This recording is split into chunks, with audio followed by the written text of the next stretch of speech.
تو پہلے سے سن رکھا تھا کہ ان کے کمرے میں، یہ میں نے کئی جگہ نقل کیا یہ واقعہ، کہ ان کے کمرے میں امام خمینی کی تصویر لٹکی ہوئی ہے۔ میرے لیے تعجب تھا، سب کے لیے تعجب ہے کہ انہوں نے امام خمینی کی تصویر ایک نواب نے اپنے کمرے میں، وہ بھی ایک قبائلی سردار نے اپنے کمرے میں کیوں لٹکائی ہوئی۔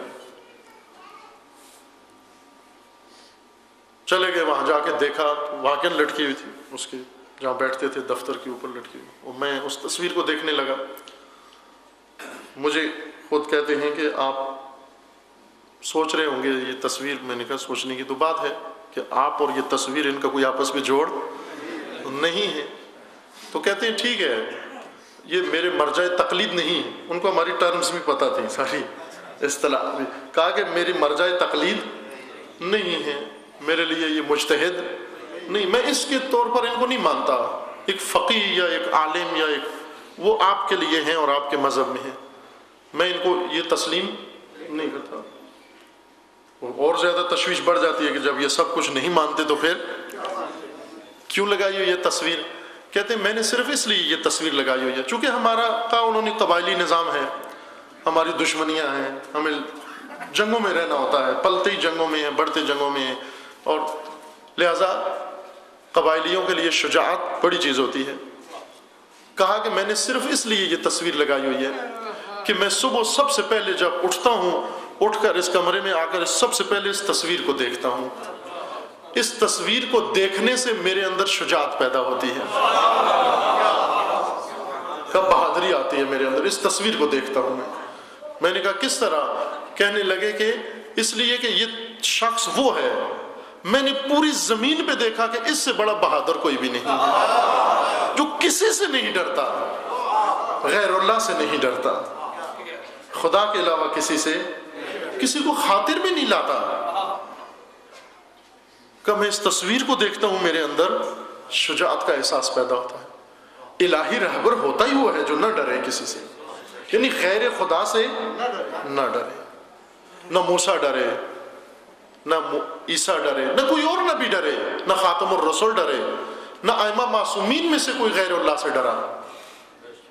الہی رہبر کبھی اپنی جان کے خوف سے نہیں ڈرتے، لیکن اس کے باوجود پریشانی ہوتی ہے۔ کس بات کی پریشانی؟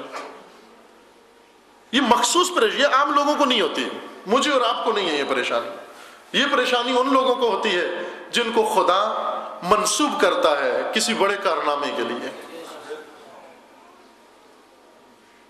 ہم وہی کام، ہم پیدا ہوئے ہیں جس کام کے لیے، البتہ اللہ نے اس کام کے لیے نہیں پیدا کیا، ہم نے خود اپنے لیے انتخاب کر لیا۔ ہم جو کچھ کر رہے ہیں خوب یہی ہم سے ہو سکتا ہے،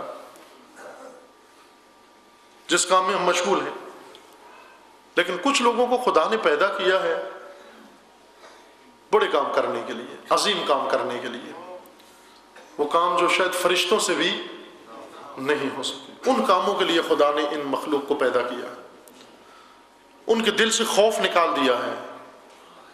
شجاعت راہبر، الہی راہبر کی پہلی صفت ہے، اس کے اندر شجاعت ہونی چاہیے۔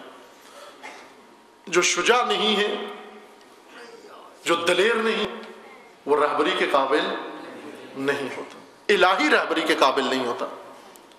نہیں ڈرے، کسی مارکے میں نہیں ڈرے، لیکن الہی راہبروں کی ایک پریشانی ہوتی ہے، ہر راہبر کی پریشانی قرآن نے بھی ذکر کی اور روایات بھی ہیں اور تاریخ بھی گواہی دیتی ہے۔ وہ پریشانی کس بابت تھی؟ وہ پریشانی یہ ہوتی ہے انہیں دشمن سے نہیں ڈرتے، اپنی جان پہ خوف نہیں ہوتا، بلکہ جو پیغام، جو نظام اللہ کا لے کر آئے ہیں لوگوں کو بچانے کے لیے، اپنی امت، اپنے پیروکاروں کو پہنچانے کے لیے، آیا وہ لوگ ان کے پیغام کو صحیح سمجھے یا نہیں سمجھے؟ یہ ڈر ہوتا ہے الہی راہبروں کے اندر، یہ پریشانی ان کو لاحق ہوتی ہے۔ کوئی راہبر ایسا نہیں گزرا جس کو یہ پریشانی نہ ہو کہ اے پروردگار میں تیرا حکم پہنچا دوں گا، تیرا دستور پہنچا دوں گا، تیرا نظام پہنچا دوں گا، لیکن اگر ان کے اندر اتنا شعور نہ ہوا، یہ نہ پہچان سکے میرے پیغام کو، اور انہوں نے اس کو کوئی اور رخ دے دیا، تو پھر کچھ صورت اور بن جائے گی۔ موسیٰ کو یہی ڈر تھا۔ نہج البلاغہ میں امیر المومنین علیہ السلام نے خطبے کے اندر حضرت موسیٰ کے، چونکہ قرآن نے موسیٰ کے خوف کا ذکر کیا ہے کہ جادوگروں کے سامنے موسیٰ ڈر گئے، جادوگروں کے سامنے موسیٰ ڈر گئے۔ اب آپ توجہ فرمائیے، مقابلہ ہوا موسیٰ اور جادوگروں کے درمیان۔ انہوں نے اپنی رسیاں پھینکی، وہ رسیاں سانپ بن گئی۔ جب وہ سانپ بن کے رینگنے لگی موسیٰ ڈر گئے۔ فرعون بھی موجود، فرعون کے پیروکار بھی موجود، جادوگر بھی موجود، اور عام تماشائی، عام لوگ بھی موجود، بچے، عورتیں، مرد، بوڑھے، چھوٹے، بڑے، سب موجود۔ قرآن نے نہیں ذکر کیا کہ ان میں سے بھی کوئی ڈرا۔ عورتیں نہیں ڈری، بچے نہیں ڈرے، فرعون نہیں ڈرا، فرعونی نہیں ڈرے، اور جادوگر نہیں ڈرے، لیکن موسیٰ ڈر گئے۔ وہ سوچنے کی بات ہے، کوئی بھی نہیں ڈرا، نبی خدا ڈر گیا۔ بس معلوم ہوا کہ رسیوں سے نہیں ڈرا، رسیوں کا ڈر نہیں تھا۔ لہذا نہج البلاغہ میں چونکہ یہ وہ پریشانی تھی جو خود علی کے دل میں بھی موجود تھی، یہ پریشانی اس راہبر الہی کے اندر بھی موجود تھی۔ وہ کون سی پریشانی تھی؟ فرمایا لم یوجس موسیٰ علیہ السلام خیفۃ علی نفسہ، موسیٰ کو جان کا خوف نہیں تھا کہ یہ سانپ مجھے ڈس لیں گے، چونکہ جو عصا سے اجتہا بنا سکتا ہو وہ جادو کی بنی ہوئی رسی سے نہیں ڈرتا۔ جس کے پاس عصا ہو، ید بیضا ہو، جو اللہ کا نبی ہو، وہ اس بات سے نہیں ڈرتا کہ مجھے یہ کاٹ لے گی، بلکہ کس کا خوف تھا؟ بل لغلبۃ الجحال ودول الضلال۔ امیر المومنین فرماتے ہیں کہ موسیٰ کے دل میں ایک خوف تھا کہ پروردگارا میں معجزہ دکھاؤں گا، یہ شعبدہ دکھائیں گے، اور فیصلہ اس پبلک نے کرنا ہے۔ اگر اس پبلک کے اندر اتنا شعور نہ ہوا کہ معجزہ اور شعبدہ میں فرق کر سکیں، کہیں ایسا نہ ہو کہ یا میرے معجزے کو بھی شعبدہ کہہ دیں یا ان کے شعبدے کو بھی معجزہ کہہ دیں۔ جنہیں معجزے اور شعبدے میں فرق نہ ہو ان کے سامنے کبھی حق و باطل واضح نہیں ہوتا، کبھی بھی حق و باطل واضح نہیں ہوتا۔ یہ الہی رہبروں کی پریشانیاں ہوتی ہیں اپنی امتوں کی بابت کہ آیا ان میں اتنا شعور موجود ہے کہ وہ معجزوں اور شعبدوں میں فرق کر سکیں۔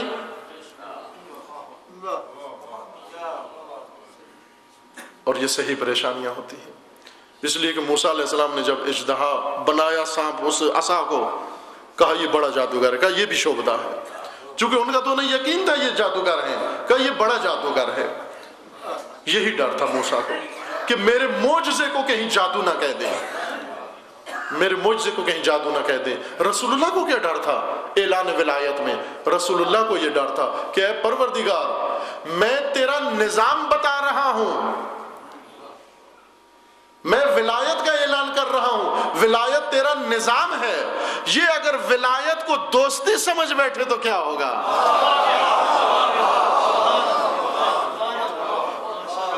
میں نظام بتا رہا ہوں، یہ دوستی سمجھ رہے ہیں۔ آخر دوستی کا اعلان اس طرح سے ہوتا ہے، دوستی اس طرح سے بتائی جاتی ہے۔ دوستی فارسی زبان کا لفظ ہے، اردو میں اس کو استعمال کرتے ہیں رفاقت کے معنی میں۔ دوست کس کو کہتے ہیں؟ جس کو عرب رفیق کہتے ہیں، رفاقت کو دوستی کہتے ہیں ہم، لیکن فارسی زبان والے دوستی کو رفاقت کے معنی میں استعمال نہیں کرتے، وہ رفیق کہتے ہیں اس کو۔ دوستی محبت کے معنی میں ہے، دوستی یعنی محبت، فارسی سے یہ لفظ اردو میں منتقل ہوا ہے، ہم استعمال کرتے ہیں۔ دوستی یعنی محبت۔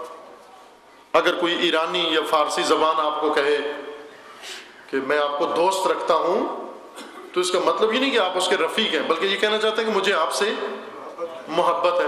مثلا آپ کہیں کہ آپ کو کون سا کھانا اچھا لگتا ہے، وہ کہے گا کہ میں فلاں کھانے کو دوست رکھتا ہوں، یعنی فلاں کھانا مجھے پسند ہے، مجھے محبت ہے فلاں کھانے سے، اچھا لگتا ہے مجھے۔ دوستی اچھا لگنا، محبت، اس معنی میں استعمال ہوتا ہے۔